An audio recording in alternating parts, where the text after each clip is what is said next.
Шуудганы барьцанд улсын арслан оюун болон аймгийн арслан цог гэрлэрийн барилдаан шилжиж байгаа юм байна. Сугонхорцгийн ч одоо мөн дарсандаа бат үлзий за.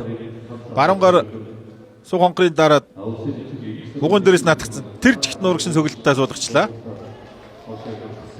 Ховд аймгийн зэрэг сумын харьяат Asian City Батхан ойл, Monted Construction, Махимбекс компани, Аврагч спортоор ховд хэд хэмжээний улсын зам, Баярхүүгийн бат үлзий.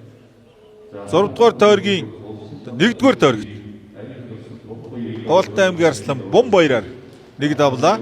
Хамаг Монгол, Эв Монгол багуудад барилдаж байгаа. Одоо холын цэнхэр ховд нутгийн 2 хотоо хүчтэн хамгийн түрүүнд учраа өгөө давсан байна 2 багаас 1-1.